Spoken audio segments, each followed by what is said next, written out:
Let's hit on another mechanism.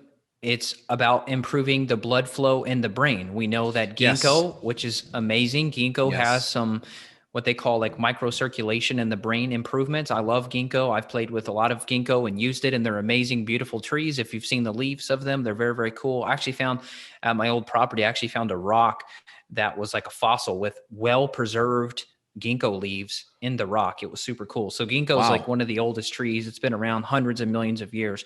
But on that same vein of cerebral blood flow, you've got the vinpocetine, which comes from the Yep. periwinkle flower, and that's really cool because it'll actually cross the blood-brain barrier. You know, Yes. there's a lot we talk about, but the truth is, you got to get the nutrients across that barrier if you really want the benefit. So there's a lot of different studies on dementia-related issues, and vinpocetine quote, producing a significantly more improvement with memory problems than a placebo on global cognitive test regarding attention, concentration, and memory. It talks about increasing the cell membrane flexibility in stroke patients. It talks about decreasing platelet and red blood cell aggregation. It talks about protecting neurons from toxicity of glutamate.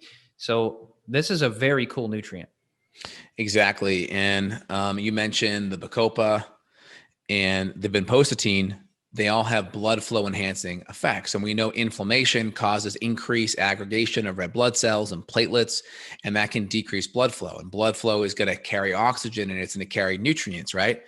And so the more we can decrease inflammation and get nutrients up to the brain, you're going to feel better and you're going to do better, right? And then you mentioned a lot of the big benefits are going to come from antioxidant effects. They're also going to come from the protection of neurons. So if we have any type of inflammatory or toxin around it, it's going to help those neurons and prevent them from dying, right? Which is really important. And then also just to highlight, there's a lot of studies on gluten actually decreasing blood flow to the brain. And we know blood flow is a really important component. And there was, I think, one study on migraines, and they found that, the garden hoses, the carotid arteries that go up the side of the neck here, brings blood up to the brain. And in patients that were consuming gluten, they found that there was a decrease in blood flow. And in this one group, I think they restricted gluten and they saw 90% of them, 9 out of 10, had their migraines went to zero, and they saw an improved blood flow up to the brain.